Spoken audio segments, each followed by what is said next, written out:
From the Lightning, we have head coach Jon Cooper to take your questions. If you have a question for Coop, please raise your hand and wait for the mic. We'll start front left with Joe.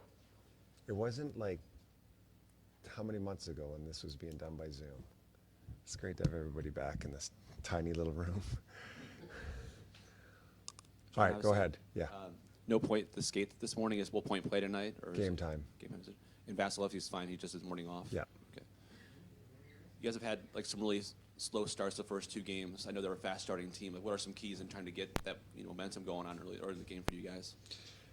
Yeah, like you got to give them credit. They really jump out of the gate quick, and as I told you, they did it in the regular season against us too. And so, I just simplify our game and please don't take a penalty, in the first 5 minutes of the game. So you take the puck out of their hand. You don't give them momentum that they want, and give them credit. That's a great trait to have, is to be able to start fast, play with the lead, and it'd be nice to make these guys chase a game for once instead of us. Back right, Mike. Hey, John. Does it feel like forever ago that you were back in Tampa, and what do you think the advantage is of just the comfort level of being back here? Yeah, it was a weird start of the series just because we had to come 2 days early. So being out there for a week was, it's a beautiful city and the weather's great and stuff like that, but it's not the confines of home and eating the home-cooked meals. What happens when you start on the road every playoff series, you're going to be on the road quite a bit. And even usually those games 1 and 2 draw out much quicker than the games 3 and 4. Even in the, kind of the Rangers series, I think we had an afternoon game, night game, you're out.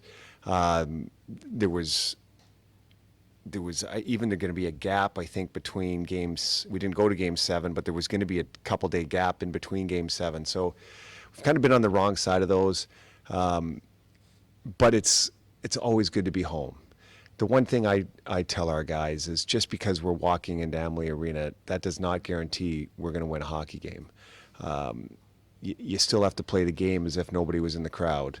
And, naturally we do get the last change, but you hope that, they're just the comfort of being here. There's a reason a home team wins more games than they lose, but it's no guarantee. But our fans have been great. We've had success in this building. Hopefully we draw some energy from the crowd, and maybe that helps our start tonight.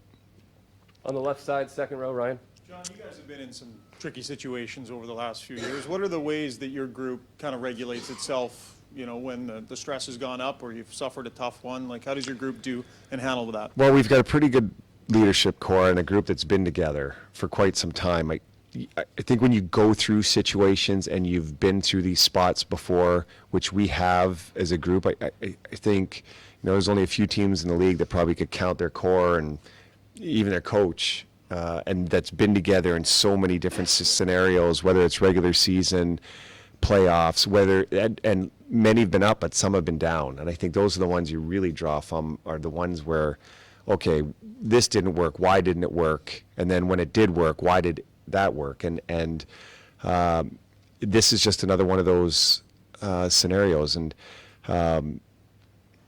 hey, these guys are a heck of a team, but so are we. And we've been in these spots before. Now you got to draw on some of your experience, but not use that as a crutch, saying just because we've had that experience, we're going to win or we're going to have success. Draw it for a mental aspect of the game, but yet now you have to actually go out and perform. There are no more questions. Thank you for your time, Coach. Yeah.